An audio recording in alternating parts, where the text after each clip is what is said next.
Adelante, ingeniero Paredes. Buenas noches, estimados asistentes a esta conferencia de presión económica. En la semana del capítulo de Ingeniería Económica y Administrativa, es para mí un alto honor poder presentar como expositor al doctor Bruno Seminario de la Universidad Pacífico. Leer la biografía del doctor Bruno Seminario sería para pasarnos prácticamente estas 2 horas de la exposición. Tiene una biografía muy vasta, muy larga, muy rica. Soy un seguidor, digamos, del trabajo del doctor Bruno Seminario. Hace poco presentó un libro muy bueno donde tiene una data, creo que es la data más larga que puede tener, digamos, un libro de economía, en este caso en Perú.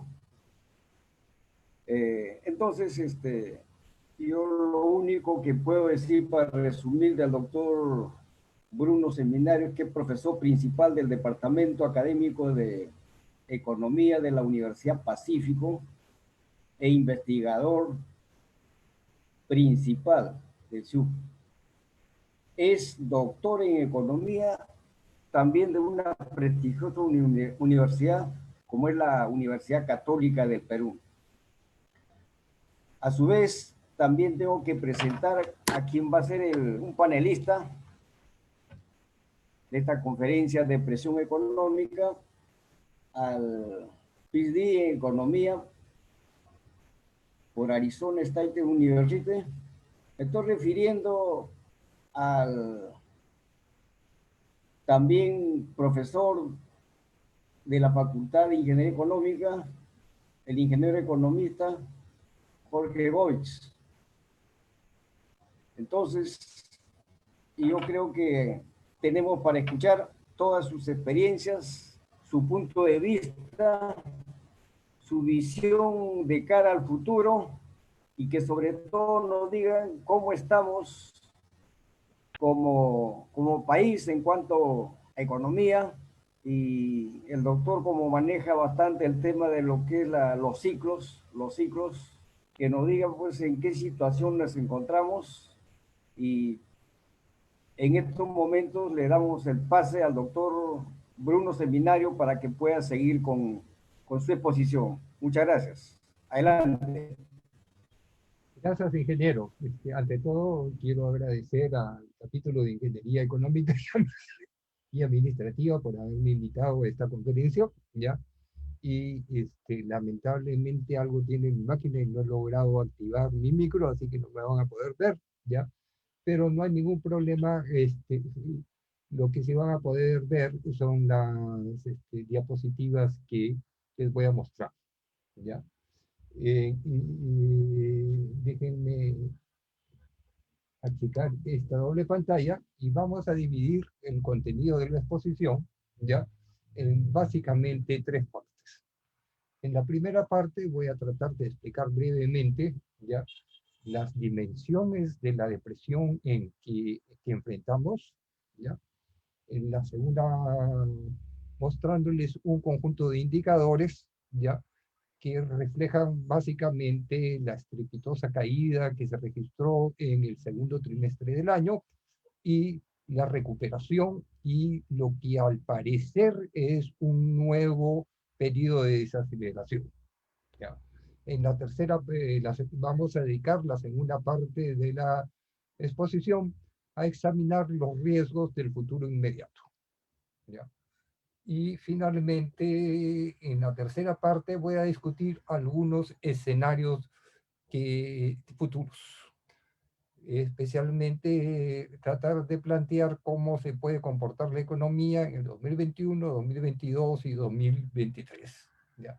El título de la exposición es Año Milagroso, Annus Mirabilis.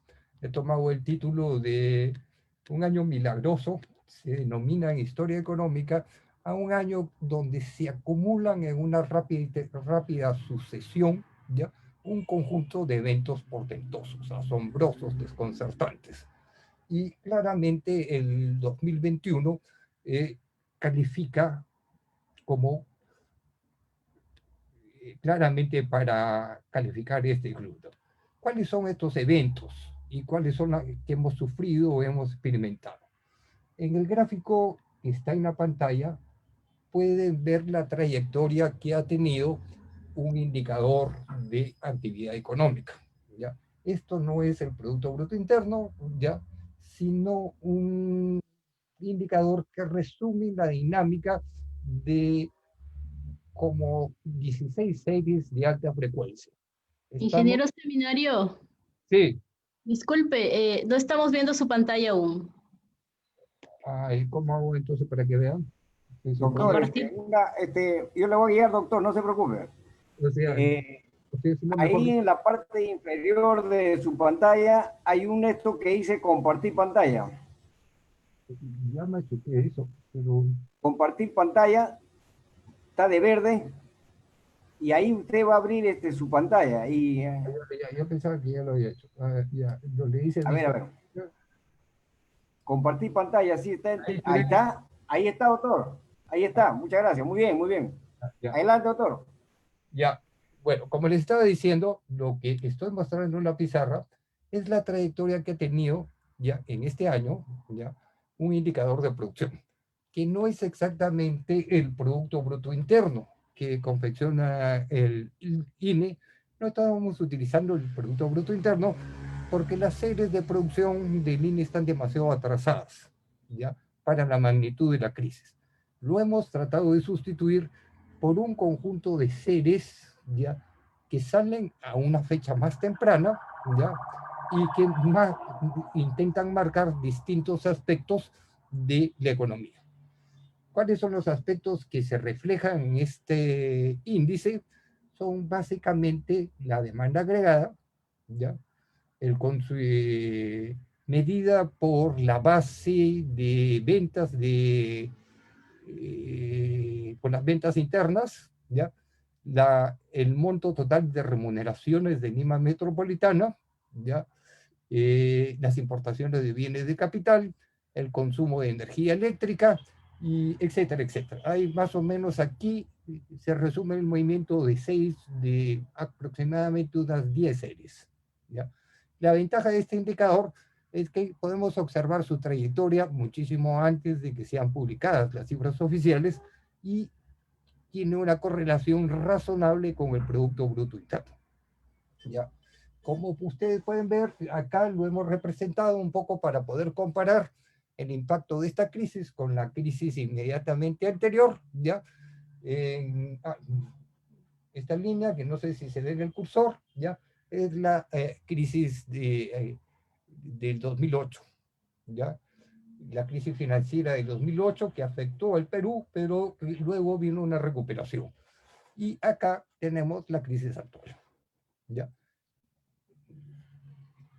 No solamente tenemos, ustedes pueden presenciar la abrupta, enorme y violenta caída que se registró, ¿ya? Esto es una caída de aproximadamente 20 o 30% en el Producto Bruto Interno, según las cifras oficiales, ¿ya?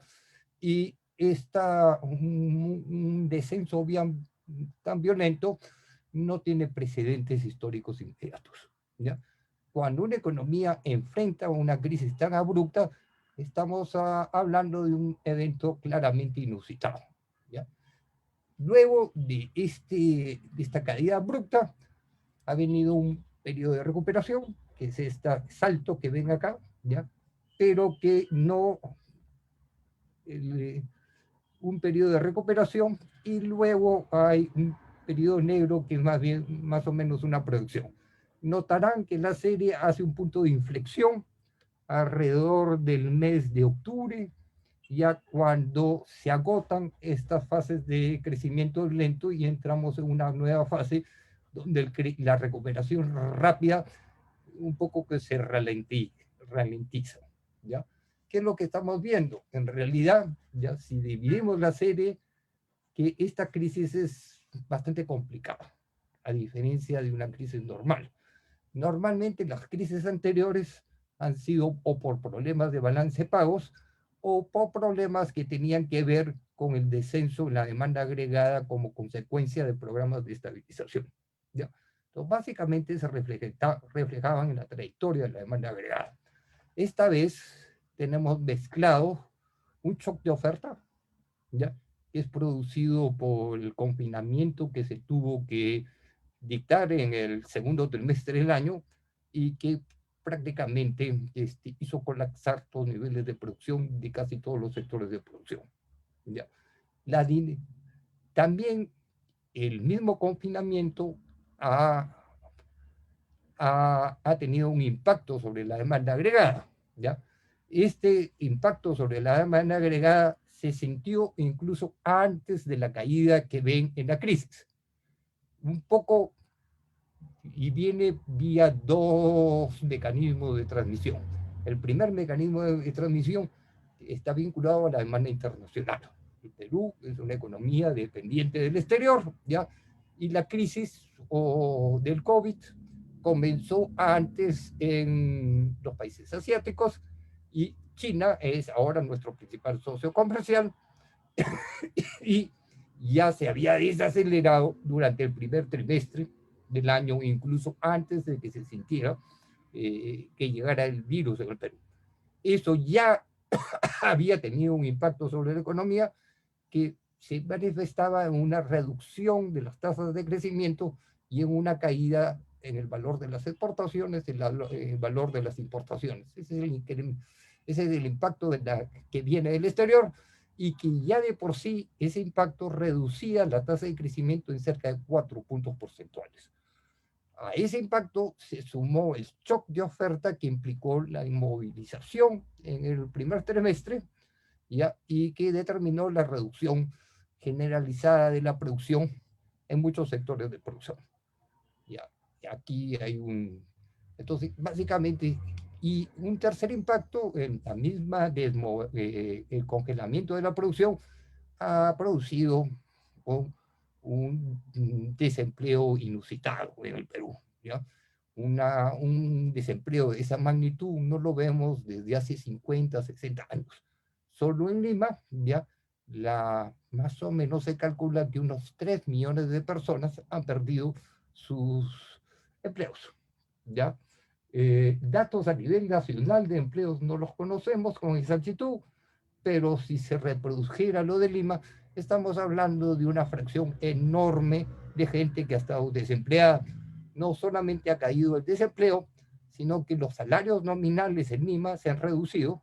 Por lo tanto, la masa, el poder de compra de los trabajadores se ha reducido sustancialmente, ha caído alrededor de 30%. ¿Ya?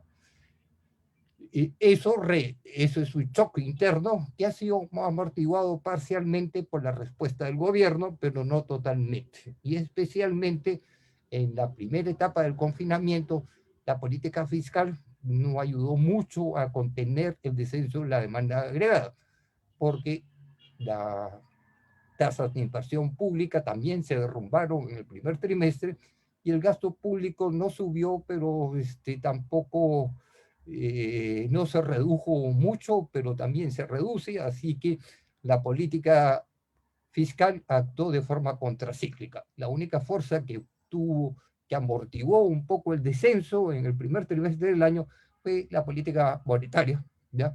Y el programa de transferencias que ejecutó el Banco Central. Luego de esta etapa de transferencias, eso fue la historia del segundo trimestre, que ya es ampliamente conocida. Los datos que están saliendo son los del segundo trimestre y que intentan reflejar este aumento abrupto que vemos hasta acá. ¿Ya? Ese aumento abrupto, sin embargo, tiene varias características que es importante conocer. Hay algunos sectores que ya han recuperado el nivel de producción que tenían antes de la pandemia, pero la mayor parte de ellos están concentrados en el sector primario de la economía, la minería, básicamente en las actividades y las actividades vinculadas a la pesca, que se redujo, que luego volvió a aumentar, ¿ya? Y la agricultura, que tiene una dinámica un tanto más desconcertante que los otros sectores, porque su producción en realidad no cayó durante la época del gran confinamiento, y pero está comenzando a descender hoy día, ¿ya?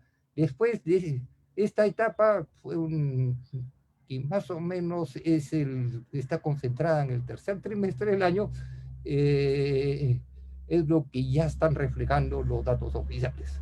Entonces, por eso la tasa de crecimiento o de caída ya no es 30%, sino que probablemente el gobierno, el último dato mensual que está reportando el INE es alrededor de 7%, la promedio.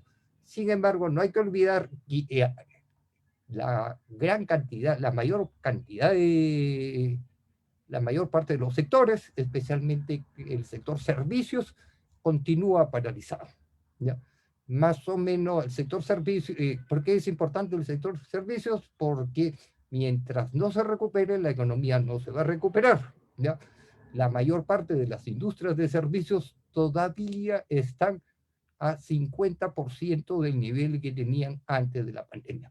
Y no se recuperan simplemente porque el consumo de servicios todavía no se ha recuperado, porque la pandemia sigue estancada.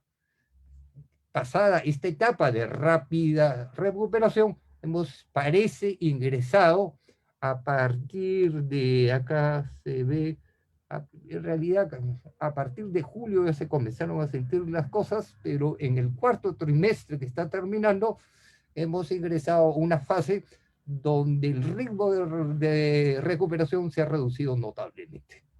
Lo que esto tiene un conjunto de consecuencias, descartan la posibilidad de una recuperación en V, como era el supuesto más optimista, sino que ahora vamos a una rápida recuperación seguido de un periodo de crecimiento insuficiente.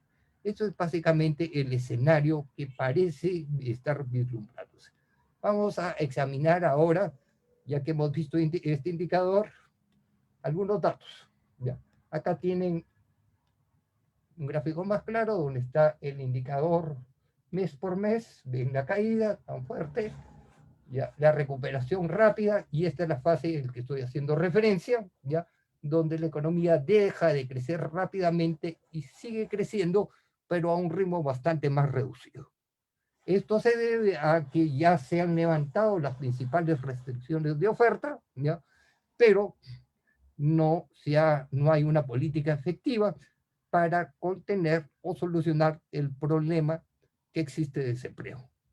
¿Ya? Todavía una fracción considerable de la población ha perdido su empleo, no tiene capacidad de gasto, y como no tiene capacidad de gasto, el consumo no puede retornar, ¿ya?, a su nivel prepandemia.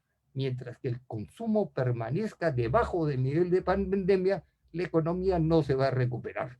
Desgraciadamente, en el cuarto trimestre, había que empalmar o la única forma de impedir esta desaceleración hubiera seguido con una política fiscal agresiva que hubiera impulsado la inversión pública, ¿ya? Básicamente en distintos proyectos que están concebidos por el gobierno, pero los desarreglos políticos que hemos tenido recientemente han retrasado estos proyectos y por lo tanto ya esto es una de las principales consecuencias de estas cosas. Aparte de, hay otro problema que no ha sido resuelto, que es la incapacidad de gasto del gobierno. Ahorita esto nos hace pensar de que el pronóstico más probable para el año que cierre, acá están los números, si es que lo desean ver, les puedo dejar el PowerPoint para después, más o menos estamos proyectando una caída de cerca de 12% en el PBI para el año 2016, ¿ya? Como ven, acá tienen, en este semestre, en el segundo semestre del año, la caída va a ser menor, menos 6, 7, y en el cuarto trimestre vamos a seguir, el PIB probablemente caiga solo 4%. Ya estos números reflejan esta desaceleración. Fíjense que por qué, a pesar del crecimiento que estamos observando en el gráfico, ese crecimiento no es muy, es muy lento y no nos permite recuperar con rapidez el horizonte de pandemia. No es, vea, fíjense lo que está pasando con mayor claridad. Acá tienen, si ustedes recuerdan el gráfico de la recuperación rápida, acá tienen lo que está pasando con la masa salarial de Lima Metropolitana. Tiene esta caída estrepitosa, que es un producto del descenso en el empleo y el descenso en los salarios nominales. Tiene una recuperación que refleja el levantamiento de la cuarentena y ahora tienes un claro estancamiento en la masa salarial. Como ven, la masa salarial a este nivel está más o menos aproximadamente a 30% por debajo de la pandemia. ¿Por qué la masa salarial de Lima Metropolitana es importante? Porque es un importante determinante del consumo, ¿ya? Y el consumo es aproximadamente 60% de la economía. Si uno tiene los salarios a 30% por debajo de la economía, ya no es posible retornar rápidamente al nivel de la pandemia. Hubiese sido posible si se hubiesen ejecutado los programas de inversión pública, pero estos fueron anunciados, pero no han sido ejecutados hasta ahora. Y no sabemos si efectivamente el nuevo gobierno va a ejecutar el programa de inversión pública. Esta es la situación que estamos esperando. Ahora el mayor problema que tenemos que enfrentar, o que ya hemos enfrentado en el tercer trimestre, y probablemente lo vamos a tener que enfrentar en el primer trimestre del año, es efectivamente esta política fiscal de inversión pública que es necesario para permitirle a la economía retornar a su nivel pre-pandemia. El levantamiento de las restricciones de oferta no por sí solo no suprime el enorme problema de desempleo, que es el problema fundamental que hay que enfrentar. La inversión ha hecho esta dinámica, también tiene una caída rápida, ¿ya? Y se muestra cierta recuperación. La recuperación de la inversión es mayor que la recuperación en el nivel de consumo, ¿ya? Básicamente, si ustedes quieren pensar, la dinámica de la inversión en el Perú es un producto combinado de la inversión en construcción y la inversión en maquinaria y equipo. Y la inversión en maquinaria y equipo, el sector que está conduciendo la recuperación es la inversión en construcción, ¿ya? Básicamente, que es un producto combinado de la inversión pública y la inversión privada. La gente parece, hay una explosión de ventas por cemento. La mayor parte de los hogares que ahora se han dedicado, al parecer, a arreglar o a mantener sus hogares, y eso ha hecho subir fuertemente la demanda de cemento. Más bien parecería ser que es una inversión de mantenimiento más que una inversión en construcción.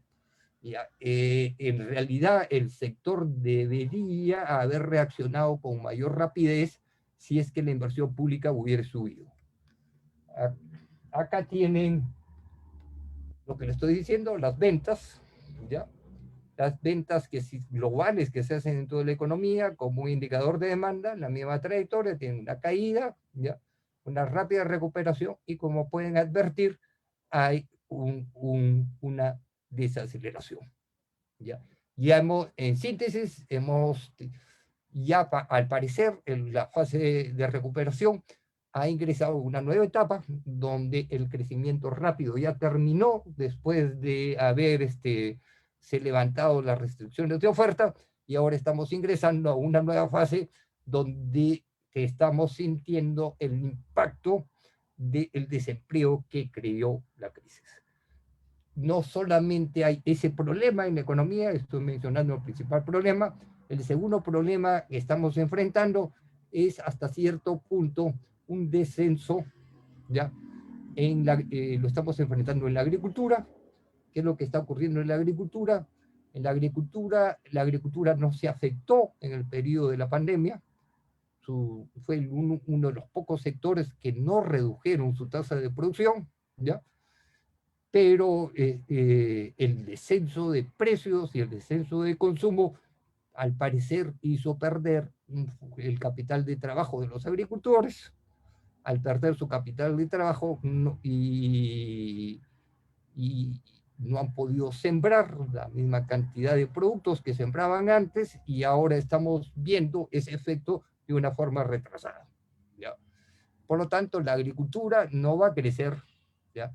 De hecho, si examinamos la agricultura y la descomponemos en un sector pecuario y un sector que es básicamente granjas, y el sector agrícola, vamos a descubrir que la tasa de crecimiento de la agricultura ya es negativa. En los últimos meses, según el INEI, la tasa de crecimiento desestacionalizada de la agricultura fue alrededor de 6 puntos porcentuales. Otro aspecto que explica esta reactivación es que mientras que los precios internacionales, ¿ya?, si bien descendieron en la primera etapa de la pandemia, luego se recuperaron rápidamente, ¿ya?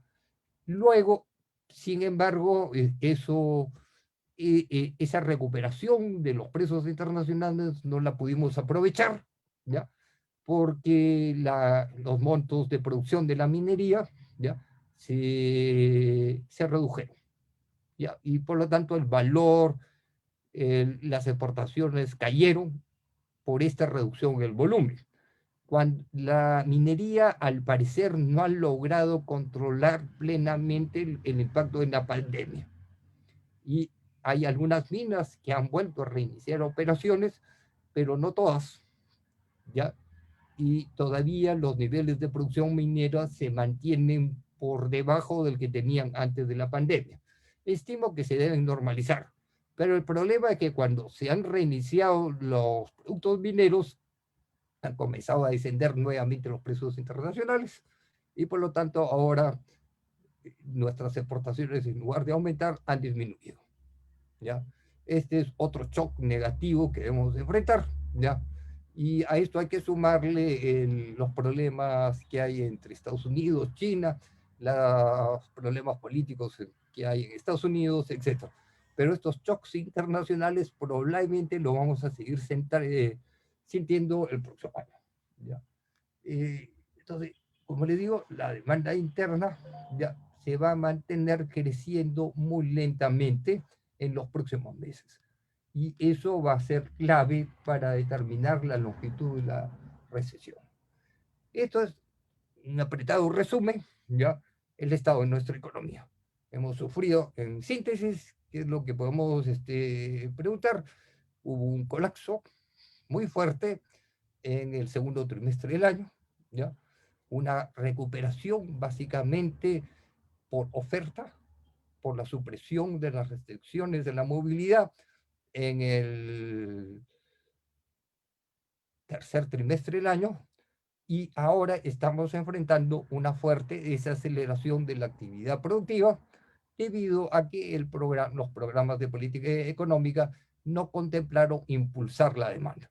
Al parecer, el gobierno anterior pensaba que suprimiendo las restricciones de oferta era suficiente, pero las datas están mostrando con claridad que eso no era suficiente, que era necesario ejecutar una política económica basada en un agresivo impulso fiscal.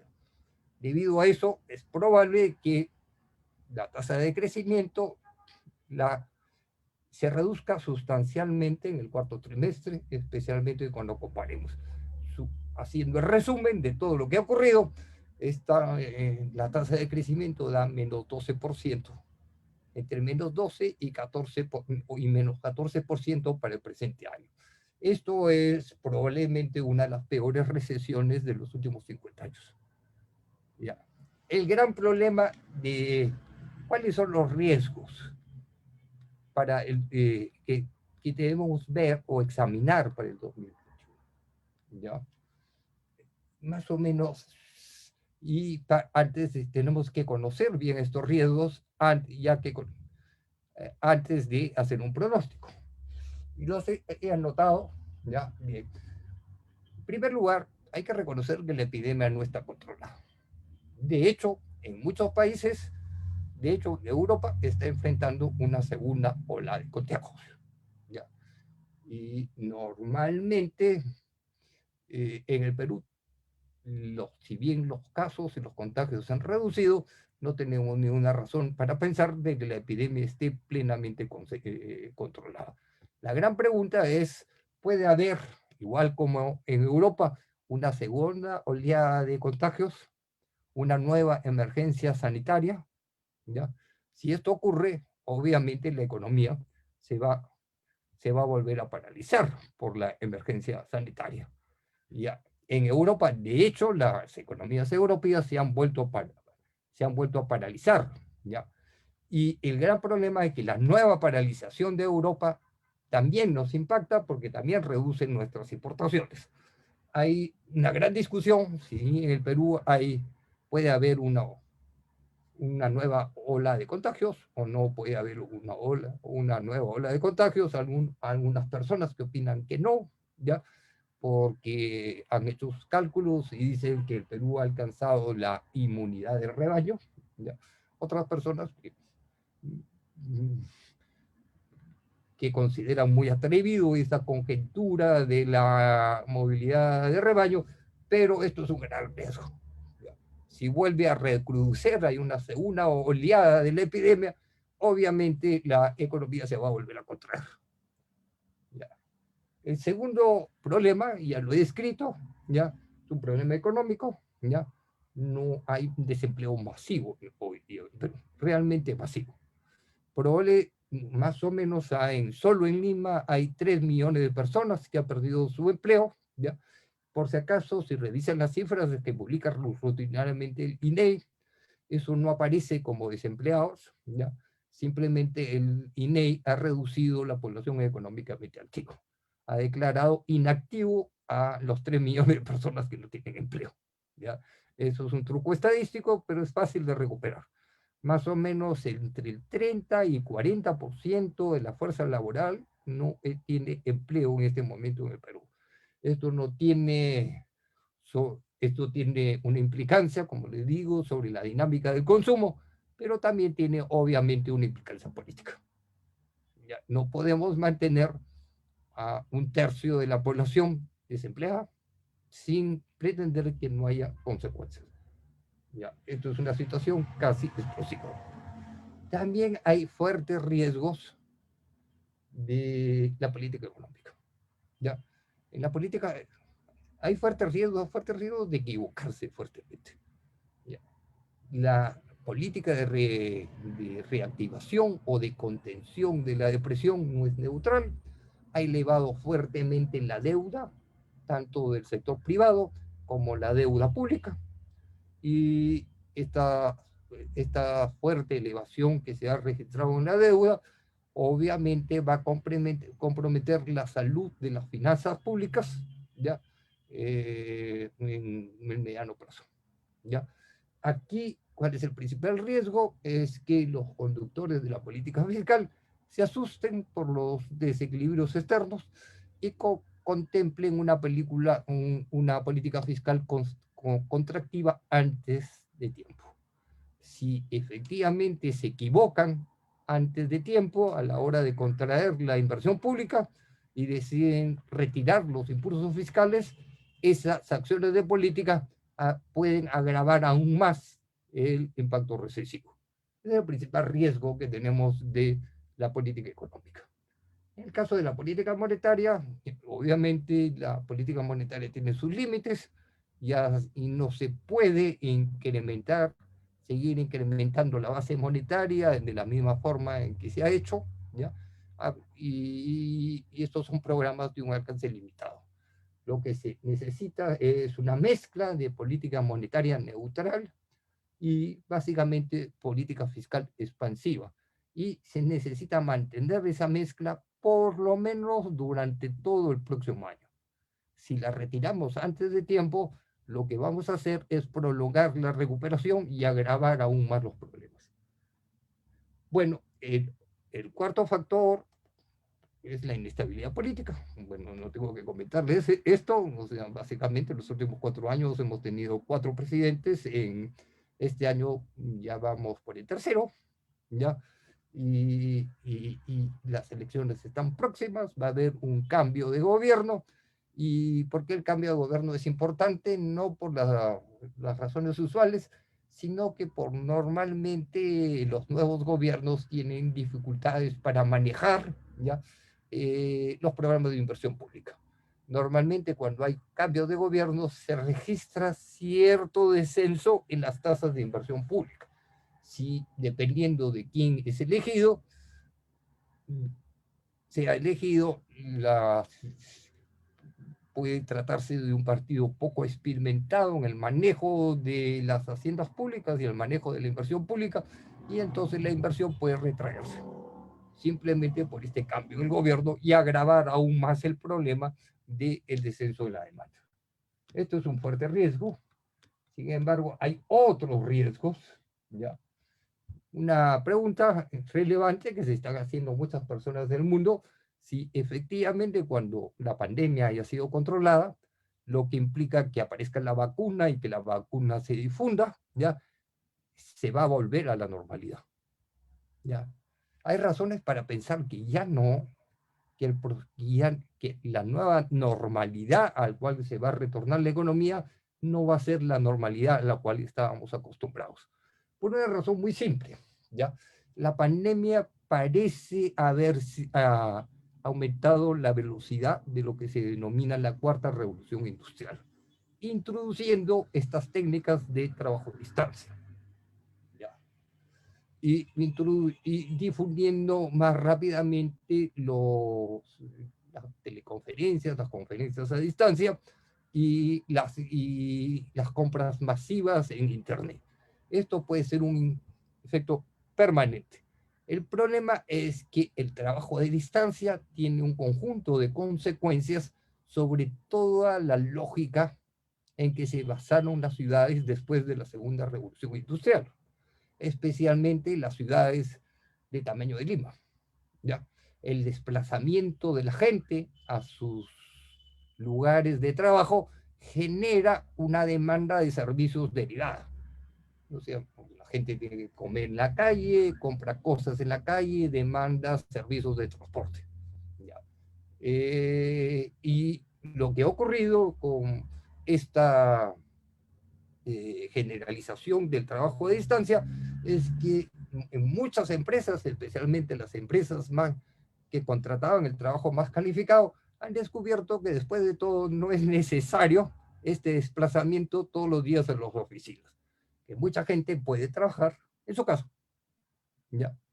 Y si este patrón de empleo en su casa se generaliza, toda la lógica, ¿ya?, de las ciudades se va a alterar sustancialmente. De hecho, ustedes pueden ver fotos hoy día de ciudades como Nueva York, Londres, San Francisco, y ven los centros urbanos de esas ciudades, van a ver que están casi desiertos, que eran en otras ocasiones, eran sitios, puntos de animación y demanda de servicios.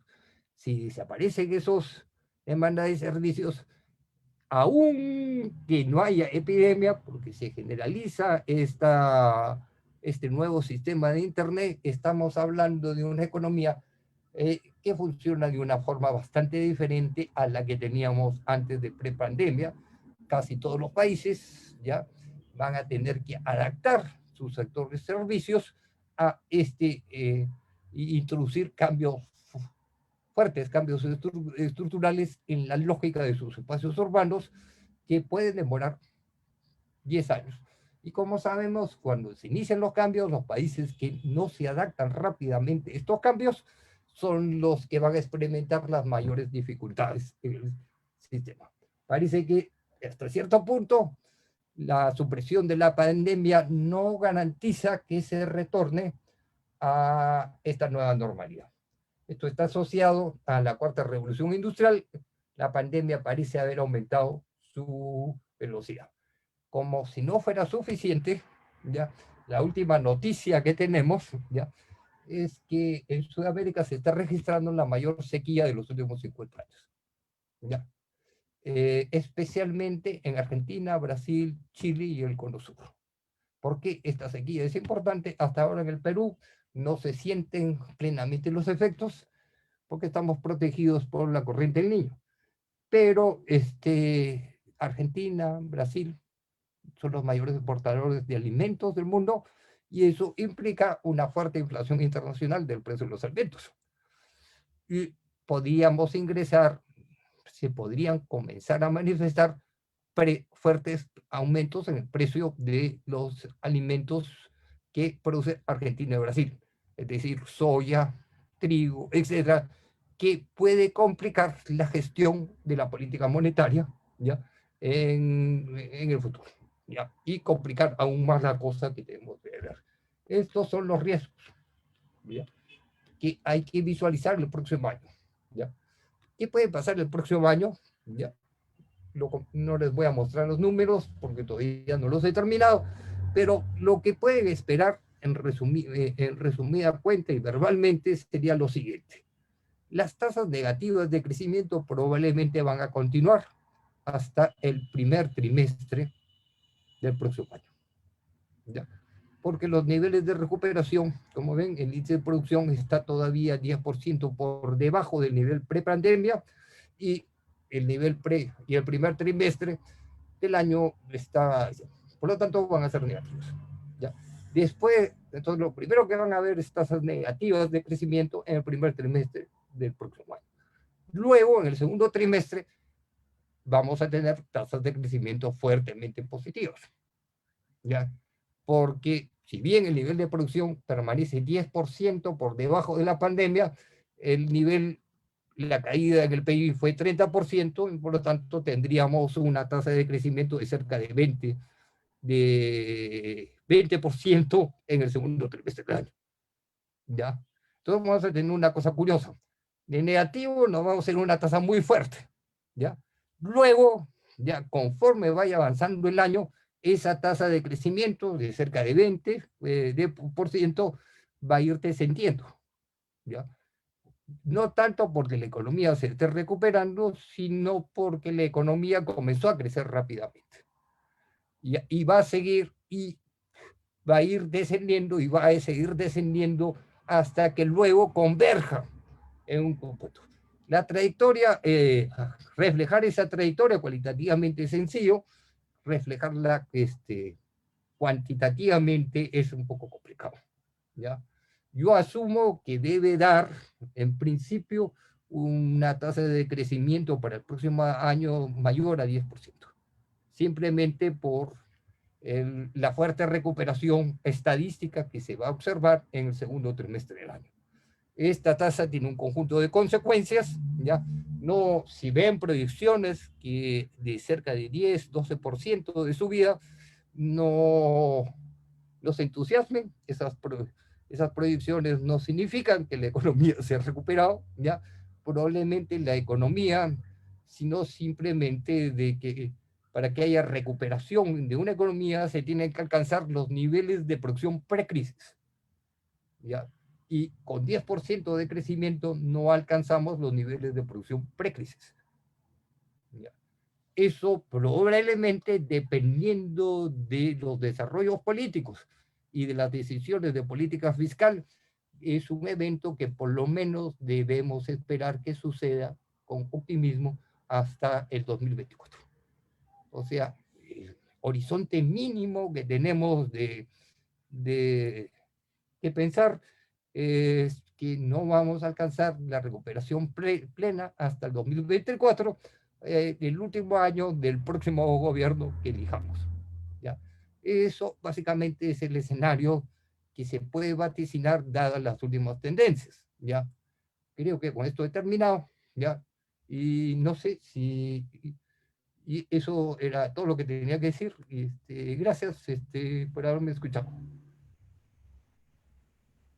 Sí, sí, doctor, no, en estos momentos tenemos la participación del doctor Bovich como panelista, y yo sé que a partir de cómo el doctor Bovich también está interpretando esto, va a surgir alguna pregunta más interesante, digamos, la propuesta que usted nos hace de cara, digamos, a un escenario de incertidumbre, ¿no?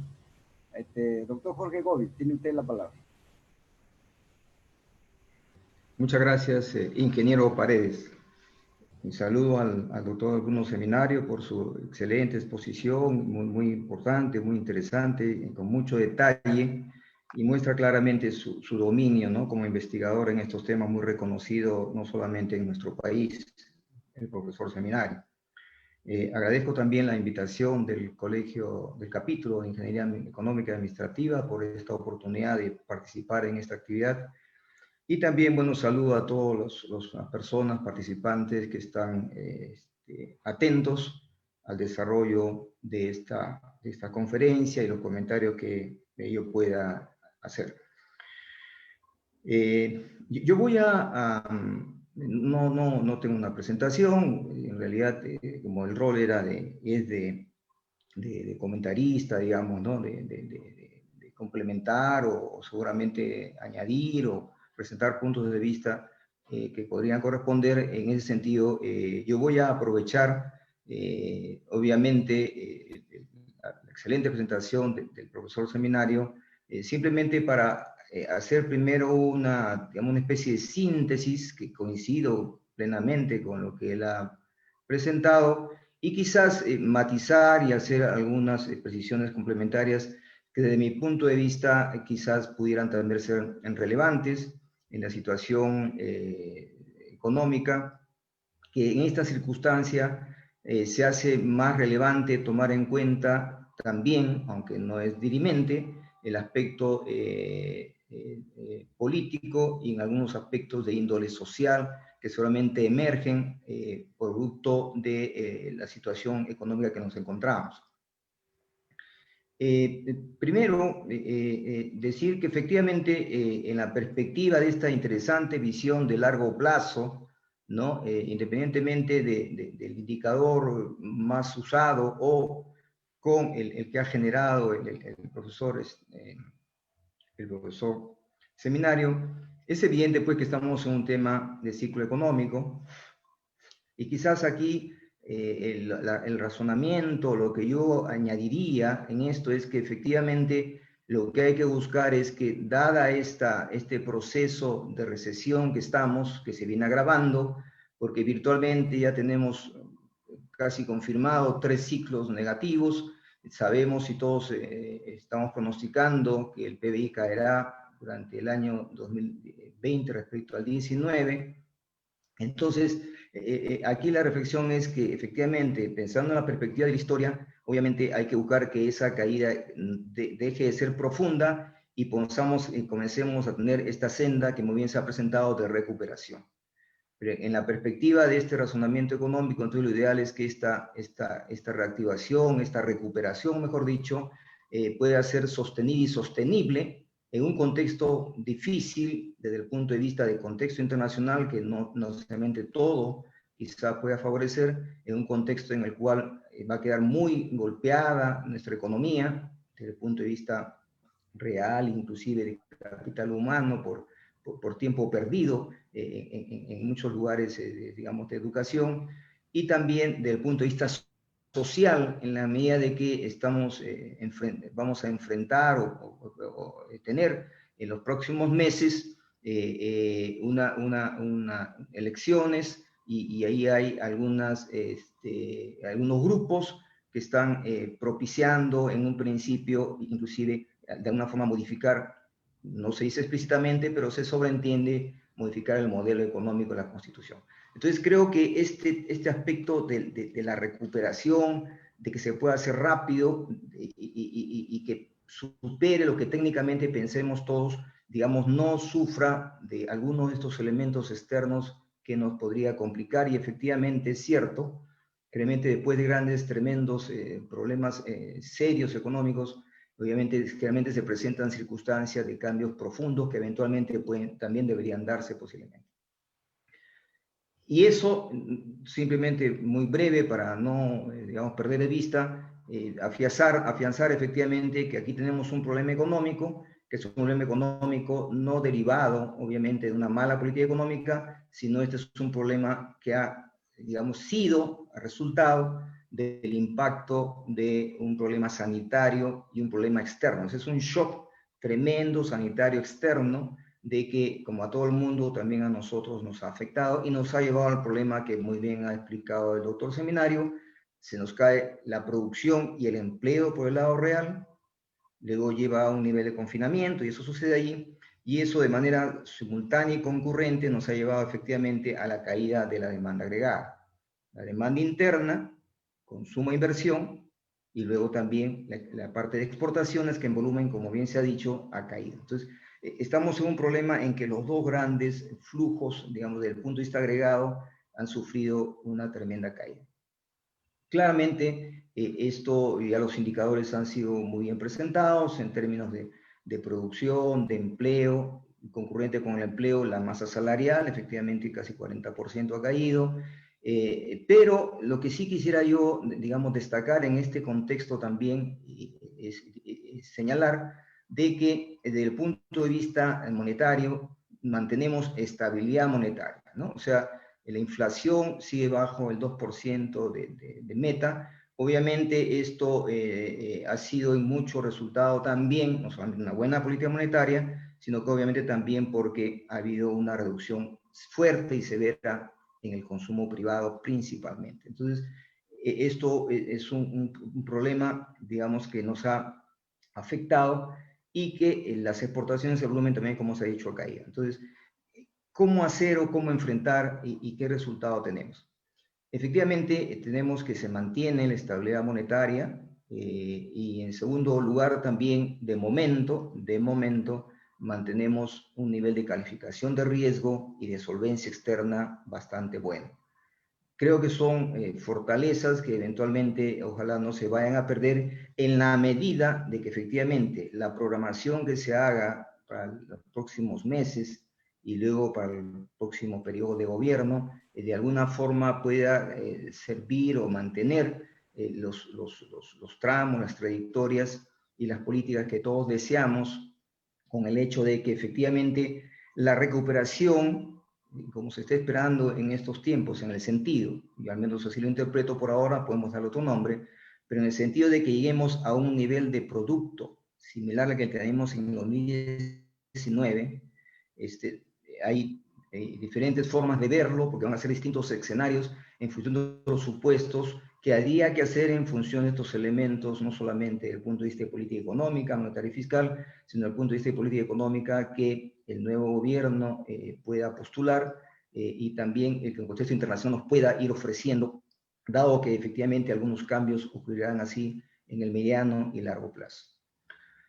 Entonces, tenemos, efectivamente, creo que el problema más medular desde el punto de vista de política de corto plazo para buscar la recuperación, creo que va a sustentarse más en parte de lo que podamos hacer internamente. Entonces, porque lo externo, nosotros somos una economía pequeña y abierta y sabemos que dependemos básicamente de los precios de materias primas. Entonces, si vamos primero por el lado de lo que es de política económica, en interno, obviamente, lo que es monetario, nos sentimos, creo, todos los peruanos muy confiados del manejo y los resultados y la credibilidad, efectivamente, que ha ganado el Banco Central. En consecuencia, no me preocuparía mucho más por ese lado. Creo que eso está muy bien. Siempre va a acompañar y va a complementar en lo que corresponde a la fiscal. El problema va a ser la parte de política fiscal, creo que es lo más difícil en principio, ¿no? Porque efectivamente el déficit fiscal sabemos de que se va a incrementar y ya se incrementó, posiblemente la necesidad de mayores desembolsos, obviamente ya está previsto, no solamente todos los años se prevén de darnos más, sino en esta circunstancia, en que parte importante, si no todo, de los ahorros que teníamos en el área fiscal se estarían utilizando, agotando. Entonces, el endeudamiento es el que, digamos, va a aparecer. Entonces, aquí aparecen dos cosas, ¿no? ¿Cómo hacemos para tener más ingresos y gastar mejor? Porque va a ser muy difícil gastar menos, gastar mejor, creo que ese debe ser el énfasis. Y cómo hacemos y qué impacta el hecho de endeudarnos más. Entonces, yendo a la primera parte, a lo que es el nivel de mayores ingresos, obviamente es muy difícil en un momento en el cual ha habido refinanciamiento de muchas obligaciones tributarias. Obviamente, lo que siempre se va a buscar es buscar reducir la presión a fin de que libere y los sectores privados rápidamente puedan incorporar nuevas unidades productivas o sentirse satisfechos en eso. O sea, ahí creo que es un paso, por ejemplo, que si hablamos de grandes cambios, en lo que se refiere a ingresos tributarios, un gran cambio que debería hacerse, y aprovechando esto, es hacer una verdadera reforma tributaria, ¿no? Estamos y todos lo sabemos, la proporción de toda la presión tributaria, de todos los ingresos tributarios, que va a impuestos indirectos, IGB, selectividad al consumo, y si le añadimos a eso el impuesto a las importaciones, son menores, pero de todas maneras, esa porción que es impuesto indirecto es mayor que el impuesto directo. Entonces, ahí tiene que haber una reestructuración, una revisión, y se aprovecha un momentum frente a la coyuntura tan difícil económica que tenemos, puede ser un momento de algún sacudón desde el punto de vista de política económica que lleve a un cambio, una reestructuración en esta parte. Esto tendrá que ir también, no necesariamente subiendo la tasa de alguno de estos impuestos, tendrá que ir también con la revisión de las perforaciones que hace un buen tiempo tenemos en el país y que por diversas razones tampoco se ha podido avanzar en aquello, ¿no? Hay una serie de exoneraciones, entonces, que también debe revisarse. Y por el lado del gasto, también creo que debería haber otro sacudón desde el punto de vista de política económica, fiscal, y que deje permanencia, que sea permanente hacia más adelante y deje una huella de cambio. Me parece que debe haber un cambio importante, más que pensar que hay que subir el presupuesto público, que está bien porque tenemos mucha falencia en calidad y cobertura de los principales servicios públicos. Es clarísimo haberlo visto en el tema educativo, en el tema sanitario en los últimos momentos, y si a eso añadimos problemas todavía difíciles de agua, saneamiento, inseguridad. Pero creo que tiene que haber un cambio muy importante y un buen sacudón de reestructuración de presupuesto público. Reestructuración, en el sentido de un trabajo muy serio, muy responsable, a un grupo, digamos, que tenga credibilidad y no se le vea como político, haga una verdadera revisión de lo que es la asignación de recursos y priorizar lo que el país necesita. Es muy probable, y de hecho, seguramente debería haber, en principio, potencialmente, no sé cuánto el margen, de alguna reestructuración del gasto, no tiene que necesariamente de una vez por todas hacia adelante que el gasto debe estar priorizado en lo que son los bienes públicos que estamos obligados a dar, o está obligado a dar el gobierno del Estado. Estoy hablando que si la educación, la salud, el tema de seguridad, que son creo los más sensibles en estos momentos e importantes y creo que son relevantes por lo que nos ha pasado, de que eso debe ser lo prioritario. O sea, si no pensamos en eso desde ahora, obviamente estamos haciendo desembolsos o gastos en aspectos complementarios muy importantes quizás, pero dada la magnitud del problema en que estamos y queremos enfrentar hacia adelante con mayores posibilidades, todo lo que ya sabemos que se viene, un mundo más digitalizado, mucho más integrado, mucho más robotizado, obviamente para preparar a una sociedad para ello, seguramente hay que hacer cambios importantes en todo lo que es el desarrollo del capital humano, ¿no? Desde la niñez, y no solamente esperar que llegue a un sitio formal educativo para en ese momento preocuparnos de dar capacidades y competencias. Creo que hay que poner más recursos, bastante mayor cobertura casi universal en las cosas que tienen que ver con los neonatales, los niños, y después poco a poco ir avanzando hacia los niveles superiores educativos, superior y técnico y universitario, seguramente. Entonces, de la parte fiscal, visto de esa manera, creo que pudiera, digamos, repensarse y verse cuál va a ser la trayectoria de esa brecha fiscal que se nos ha generado ahora. Esa trayectoria, si va a ser 4 años, 5 años, en realidad es todo un tema de escenarios, de perspectiva, que en este sentido habría que revisar con mucha serenidad. Pero de nuevo, eso está sujeto, obviamente, como estamos hablando de varios años, como también puede ser que la recuperación y alcanzar niveles de producción de 2019 tome 3 o 4 años, y según la perspectiva que tenga cada investigador, obviamente eso va a afectar también y va a estar determinado por la política, finalmente, que el nuevo gobierno que ingrese vaya estableciendo. Lastimosamente, y es muy probable de que haya mucha presión en los próximos años, inclusive en términos que va a ser una campaña electoral de las elecciones, va a haber mucho de compromiso, y no sé si se podrá cumplir, y mucho de presión desde el punto de vista social. Se ha hecho un gran esfuerzo de transferencias, como había indicado, para sostener parte del consumo privado para los sectores menos favorecidos, pero eso sabemos que tiene que ser, digamos, temporal, ¿no? Temporal, y no quedarse con rezagos o con políticas de que no den una sostenibilidad. Esto simplemente es una reflexión para retomar de que parte importante de la crisis severa de hiperinflación que tuvimos a fines de los 80, en mucho efectivamente es por un manejo bastante, diríamos, erróneo, por decirlo de alguna manera, de la parte fiscal y obviamente también la parte externa, ¿no? Entonces, creo que dadas esas lecciones es importante esto. Y ello en función también de lo que bien ha destacado el profesor Seminario, de que no debemos estar, como se ve en su gráfica, y lo hemos visto todos nosotros como formados en la ciencia de la economía, hemos visto de que no debemos estar en estos momentos de que se nos vaya a repetir lo que ya hemos vivido de fines de los 70, desde el año 75 hasta fines de los 80, los primeros años de los 90, ¿no? Que era una situación en la cual tanto el PBI o el PBI per cápita, seguramente todos hemos visto esa gráfica en algún momento, de que subía y bajaba, ¿no? Entonces era una circunstancia en la cual pasaban los años y efectivamente pasaron en esa época más de 10, 15 años, en esa época en la cual eran efímeras las recuperaciones y no eran sostenibles ni sostenibles en ese tiempo. Entonces, eso es lo que hay que evitar, digamos, ¿no? Que no vaya a haber una situación, y de alguna forma lo ha indicado el profesor Seminario, de que esto pueda ser muy corto, no sea efímero, sino debería continuar, ¿no? Y ser la pendiente lo más alta posible, que también condiga con un aspecto que también en estos momentos va a dejar secuela la situación actual.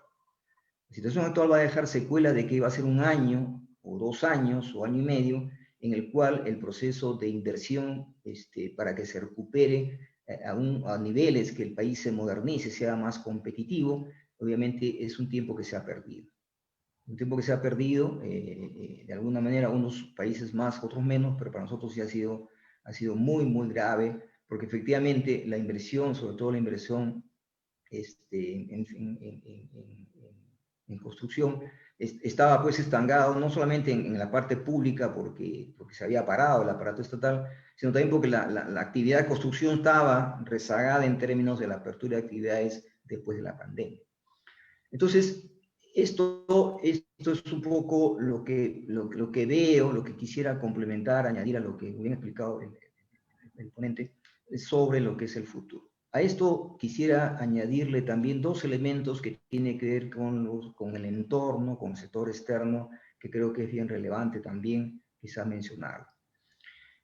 No creo que cambie mucho el reemplazo del señor Trump con el señor Biden respecto a la política de Estados Unidos hacia América Latina. Posiblemente el señor Biden se concentre más en Centroamérica y en México, es posible dado los escenarios que estamos viendo. Pero lo que sí nos puede de manera indirecta ayudar, creo yo, es de que, si bien es cierto, no va a cambiar radicalmente la posición de Estados Unidos frente a China, posiblemente baje un poco la tensión y eso puede liberar el tema del comercio. Esto puede de alguna manera ayudarnos a nosotros de manera indirecta, como siendo China un país importantísimo de destino de nuestras exportaciones. Entonces, en ese sentido, creo que puede también ayudar, puede distender un poco el tema de las migraciones, puede aumentar un poquito de nuevo las remesas que reciben nuestros países y nosotros. Creo que está bien eso, ¿no? E incluso el temor que se tenía de una situación extrema del señor Trump, que se tenía en algunos escenarios internacionales, en el sentido de que se señalaba que él podría eventualmente presionar a los países como los nuestros, que tenía gran vínculo comercial con China, a tener una actitud un poco fuerte contra ese país, lo cual, bueno, esa posibilidad, si alguna vez fue, va a ser ya no probable. Entonces, creo que en ese sentido hay una realidad. Claro que es cierto también, como bien se ha dicho, de que la segunda ola de pandemia que estamos observando ya en Europa y con fortaleza en algunos estados de Estados Unidos, que se está complicando, eso obviamente va a acarrear un problema también de mercados, ¿no?, para nuestros productos hacia esas plazas. Ese es un riesgo, un tema que también, digamos, está latente en términos de los productos que vendemos hacia esas partes. Y el otro aspecto que me parece también interesante comentar en el aspecto externo de nuestra economía es el hecho de el impacto que pudiera tener para los mercados internacionales, sobre todo para los grandes inversores financieros internacionales, estos señores que mueven ingentes cantidades de recursos, de fondos de pensiones, entre otros, o casas de inversión, es el hecho de que nosotros comencemos, y de hecho, las estadísticas ya están avisorando ello y seguramente va a ser más acelerado, es nuestro nivel de endeudamiento en los mercados internacionales, ¿no? Hemos estado en menos de 30%, 25% alrededor en los últimos años, y estamos en 30%, me parece, al tercer trimestre, y definitivamente hay una cantidad significativa de puntos que va a subir esa presión, ese nivel de endeudamiento del país respecto a nuestro PBI. Entonces, eso eventualmente pudiera ser combinado, esa mayor nivel de endeudamiento pudiera ser combinado con lo que todavía puede estar latente de presiones y de iniciativas en el legislativo en nuestro país, el Congreso, del tema de los fondos de pensiones, el tema de las AFP, ¿no?, que de alguna manera puede arrastrar el principal activo que tiene como respaldo las AFPs principalmente, y puede arrastrar a una caída de nuestro bono, ¿no? Entonces, eso puede llevar eventualmente a un mayor problema fiscal para pagar pensiones de lo que ya tienen, el esfuerzo fiscal de devolver ese dinero, etcétera, y eso eventualmente puede llevar, decía, confluir con el otro tema a un asunto de calificación de riesgo y de mayor riesgo país, ¿no? Y aquí es muy importante tenerlo presente también, porque todos ya sabemos que durante los últimos 5, 8, hasta 10 años, creo yo, me parece, no tengo las cifras exactas en este momento, pero se observa de que cada vez hay más empresas sector privado nuestro, peruano, de que coloca bonos a largo plazo en los mercados internacionales a tasas bien razonables. Y es creciente la proporción de bonos que coloca el privado. Entonces, si hay un problema de percepción de riesgo, ¿no?, que puede generar en nuestro país un problema de debilitamiento fiscal o no claro de trayectoria hacia un equilibrio en un nivel de años predecible, entonces eso lo que va a hacer es encarecer el financiamiento tanto del sector público como del sector privado. Entonces, eso también hay que tomarlo en cuenta. Y en consecuencia, pudiera también como un tercer elemento a contribuir a esto, en su percepción, y también puede arrastrar las inversiones extranjeras en nuestro país, los asomos o las iniciativas o las señales que pueda darse de riesgo político por un cambio sustantivo y no de moderación o de perfección, sino sustantivo que puede interpretarse del modelo económico. Creo que también eso sería un problema. Desde ya la inversión extranjera directa, según la información última que revela en la cuenta de pasivos, el BCR, en la cuenta financiera, revela ya de que lo que podíamos estimar de inversión extranjera directa para el año 2020, claro que es producto de pandemia y otros temas, pero no deja de ser cierto que venía cayendo. Quizás este año 2020 de inversión extranjera directa que recibiríamos no llegue posiblemente a los 2.500, 3.000 millones de dólares. Largamente menor de los picos alcanzados hacia finales del segundo gobierno del expresidente García, inclusive hacia el primer año del gobierno del señor Humala, que alcanzaban los 11.000, 12.000 millones de dólares al año. Entonces, eso también es algo que hay que ir viendo en términos de, digamos, importantes sectores en nuestro país, el minero. Creo que también requiere un replanteamiento para que esto pueda coadyuvar a los dos elementos que estamos considerando acá. Y termino haciendo una reflexión hacia un futuro del país y con los comentarios muy interesantes que ha hecho el profesor Seminario sobre lo que es la cuarta revolución industrial, lo que es el medio ambiente. Efectivamente, un detalle importante que va a traer el cambio de presidente en Estados Unidos es una mayor preocupación por el medio ambiente. Eso es algo con lo cual, digamos, los principales países más grandes del mundo y nosotros seguramente tendremos que entrar en mayor conciencia y mayor responsabilidad en términos de más tecnologías limpias en la parte de producción. Y también considerar de que el cambio entonces en ese país, digamos, si bien es cierto no va a ser sustantivo, en algo nos va a hacer reflexionar. En resumen, considero, ¿no?, y comparto mucho lo que se ha indicado. Creo que en resumen, desde el punto de vista técnico, por decirlo de una manera, estamos efectivamente en la etapa recesiva del ciclo. Confiemos que no se convierta en depresión. Esperemos, según estos condicionamientos externos, internos, sociales y políticos, porque todos están ahí, permitan una recuperación sostenida, sostenible y de más largo aliento. Pero, como bien se ha indicado, hay riesgos externos e internos. Creo que más nuestro riesgo es interno, el que nos puede llevar eventualmente a que el esfuerzo, el objetivo, la meta de alcanzar por lo menos el nivel de producción que ya se ha alcanzado en 2019, se llegue. Porque acá hay un costo adicional que va a dejar huella, ojalá que sea marginal en un futuro. Yo, de lo que he podido observar en la televisión mientras a veces almorzaba en casa, porque todos estamos en casa, como en este momento, no estoy seguro de que la mayoría de estudiantes de colegio realmente han recibido, la mayoría digo, hayan recibido el contenido que corresponde a cada curso, a cada asignatura de un año académico que está por terminar. Ahí hay un hueco, hay un bache que nos va a dejar alguna huella de debilidad para el siguiente periodo académico. Seguramente hay muchos colegios, como hay universidades casi en su mayoría, que han podido responder a ese reto, pero creo que en los colegios es más significativo y eso va a dejar una huella hacia adelante en términos de esto.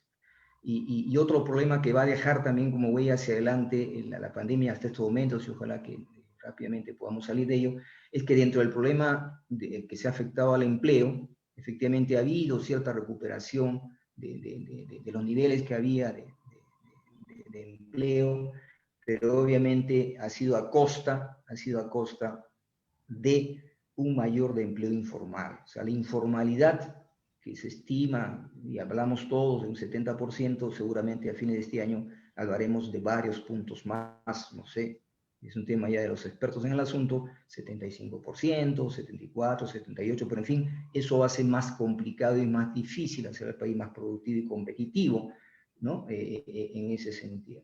Y lo otro, y ahí cierro, y lo otro es el tema de la pobreza, ¿no? Es muy probable que los niveles de pobreza, porque muchos de los que han estado en el límite han caído, y en consecuencia el resultado de un crecimiento sostenido, independientemente que podemos discutir si efectivamente es una buena o no la pobreza monetaria como la medimos, pero no deja de ser una señal de evolución a través del tiempo, y efectivamente ese nivel, según también ya los más expertos, unos tienen algunos modelos econométricos, otros tienen sus formas de medirlo de manera complementaria o indirecta o mediante otros indicadores por no monetaria, efectivamente va a subir sus buenos puntos. Ese es otro gran problema, de que va a dejar como huella también esto, y en consecuencia va conjugándose lo que decía, estos aspectos no solamente estrictamente económicos, sino con otros aspectos de índole social y obviamente de político externo e interno, que van a condicionar, como siempre lo ha hecho, sino que ahora se ha puesto como a dos crudezas su evidencia en la circunstancia en que en el país nos encontramos en estos momentos. Muy bien, esto sería de mi parte el comentario. Gracias por su atención. Bien, muy bien, doctor Jorge Gómez. Usted ha hecho prácticamente una buena lectura a la exposición, digamos, de Bruno Seminario, y creo que a partir de ahí se abren muchas interrogantes, muchas preguntas que yo creo que Bruno tendrá bien de poder responder, porque en los comentarios que hace el doctor Govis ha condensado, digamos, interrogantes de muchas personas que están viendo en vivo, en directo esto, y entonces más bien dejo en el uso de la palabra al doctor Bruno Seminario para que nos vaya respondiendo, digamos, nos responda las preguntas formuladas o las interrogantes formuladas por el doctor Jorge Gómez. Adelante, doctor Bruno Seminario, si puede activar su micrófono y su cámara. La cámara, tengo un problema con la cámara. ¿Se me escucha bien? Su micrófono, si puede acercarse a la pantalla. Ya, perdón. Tengo un problema con la cámara y entonces no me van a poder ver, como había advertido al principio de la exposición. Bueno, no he escuchado atentamente el comentarista, pero no sé, estoy de acuerdo con la mayor parte de sus comentarios, entonces ha complementado muchos aspectos que yo he tenido que dejar de lado, entonces, pero no sé, no percibí que hubiera alguna pregunta específica. O sea,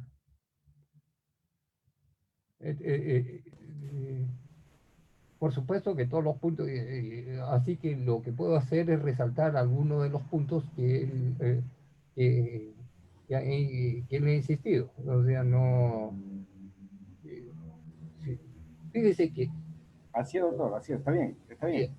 fíjese, normalmente lo que hay que entender plenamente es que estamos enfrentando una situación bastante complicada, donde hay una sucesión de shocks de oferta y demanda. Entonces es muy fácil equivocarse en la política económica, ¿ya? Porque el escenario mundial y el escenario productivo se ha visto alterado drásticamente por la pandemia.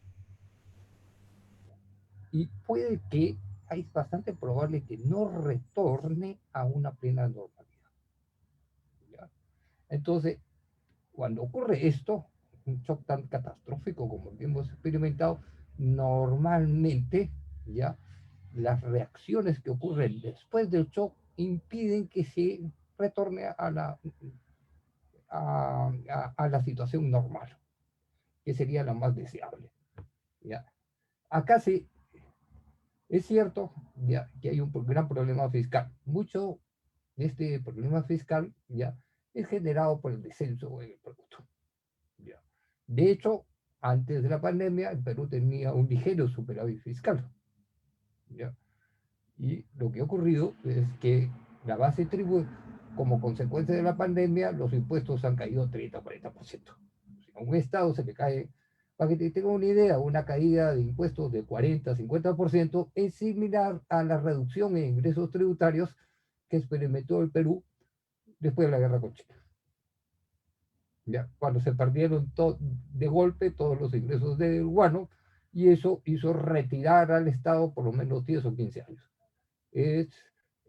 Los impuestos, sabemos la causa de la caída de los impuestos, no es, es básicamente el descenso de la producción.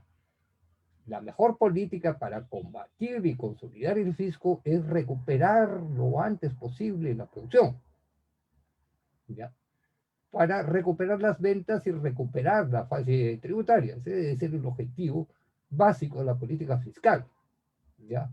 No hay que, es cierto, vamos a tener déficits sustanciales el próximo año, pero hasta que no recuperemos el nivel de producción y no es conveniente ejecutar una política fiscal contractiva, ¿ya? Porque si ejecutas en plena recesión una política fiscal contractiva, lo que haces es agravar el problema. Le vas a montar al descenso en la demanda que ha provocado la pandemia el retiro del estímulo fiscal.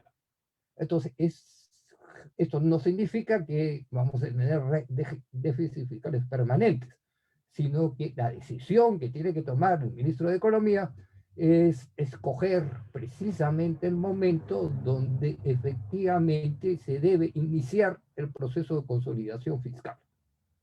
¿Ya? Y esto no puede, todo parece indicar que no puede ser el próximo año. Probablemente haya que ejecutar ese proceso en el 2000, no en 2021, o sea, no a partir del 2022, ¿ya? Y ahora el gran problema es que como esto es un programa fiscal que debe contemplar un horizonte de 4 años, ¿ya? Es que tenemos cambio de gobierno, ¿ya?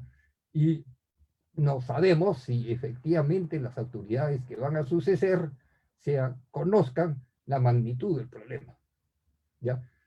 Y puede ser que entre el ministro de Economía una persona un poco experimentada, ¿ya? Y que no sea capaz de diseñar este esquema fiscal un tanto complicado, ¿ya? Entonces, por ahora, ese es el mayor problema que veo, más que los otros problemas de consolidación fiscal. Otro comentario, yo no creo que debemos preocuparnos ahora por el problema inflacionario, ¿ya? Por una razón muy simple, o sea, el aumento de deuda que tenemos no se debe, ¿ya? No se debe simplemente a la reducción de ingresos tributarios, en medio de lo que podríamos considerar una deflación. O sea, y dado este contexto fiscal que tenemos ahora, ¿ya? No es típico del Perú, sino es generalizado en todos los países y en todos los otros países del mundo, en realidad es probable que el próximo escenario internacional sea un escenario de fuerte endeudamiento público y fuerte incentivo a mantener las tasas de interés internacionales bajas, ¿ya? De hecho, la coyuntura parece ser muy similar a la que prevaleció en el mundo después de la Segunda Guerra Mundial, donde los niveles de endeudamiento de los países europeos y Estados Unidos subieron sustancialmente. Tenemos el riesgo de entrar no a una coyuntura inflacionaria, sino una coyuntura deflacionaria, ¿ya? Donde el retroceso, donde la demanda agregada no se recupera y eso impulse fuertemente los precios a las bajas cuando las empresas efectivamente no puedan realizar los excedentes de mercancías. ¿ya? Eso es lo que puede ocurrir, muy semejante a lo que ya ha ocurrido en el mundo. El único problema y el único riesgo ante el aumento de los precios es esta sequía que hemos experimentado, que está comenzándose a registrar en el cono sur de Sudamérica, que podría hacer subir el precio de los alimentos, ya, frente a esta reducción hipotecaria. Aparte de eso, no veo que haya un problema fuertemente inflacionario. ¿Ya? Más bien el riesgo, el mayor problema que veo es el riesgo de equivocarse a la hora de y no reaccionar a tiempo a la hora de ejecutar la política fiscal. Y eso va a depender, la probabilidad de que el gobierno se equivoque o no se equivoque va a depender del resultado de las elecciones. ¿Ya? Entonces, acá estamos, y ahora con la cantidad de candidatos que hay, no tenemos una buena idea de quién puede ser el próximo presidente y no tenemos muy buena idea hacia dónde se van a orientar las preferencias de los votantes. Podemos tener cualquier cosa, tenemos aquí un profundo riesgo político, más que todo porque la política económica, especialmente la fiscal, que se debe instrumentar, es una política de largo plazo. Se necesita programación fiscal por lo menos mínima de 4 años. Y hacer eso es complicado. ¿Ya? Y los partidos políticos creo que no son conscientes de ese problema. Con los otros comentarios estoy perfectamente de acuerdo. Ya. Eso sería, no sé, lo que se me ocurre en este momento diciendo los comentarios. No sé si hay una... Doctor Bruno Seminario, doctor Jorge Govis, el capítulo de Ingeniería Económica y Administrativa quedan muy agradecidos por su brillante disertación. Yo creo que esto nos va a servir para que las personas que vean, los ciudadanos que puedan tener acceso, digamos, a esta presentación, puedan tomar decisiones con miras o de cara a lo que va a ser nuestro país en estos años. Si bien es cierto, esto está desde el punto de vista del investigador, pero no obstante, digamos, pues ambas personas, por la calidad profesional que tienen, también en ocasiones, digamos, han estado, digamos, en el aparato del Estado, y como tal, ya ustedes creo que con sano juicio pueden prever lo que se puede venir en tal o cual escenario. Quiero asimismo compartir con dos grandes amigos, tanto Jorge como Bruno, que el día de hoy la Escuela Profesional de Ingeniería Económica de la UNI ha logrado su acreditación ante Cineace, y entonces la fiesta para los ingenieros economistas sigue. Estamos contentos, estamos celebrando toda la comunidad de la Facultad de Ingeniería Económica, y muchas gracias por la atención prestada. Hasta una próxima oportunidad. Muy amable. Gracias. Gracias por la invitación.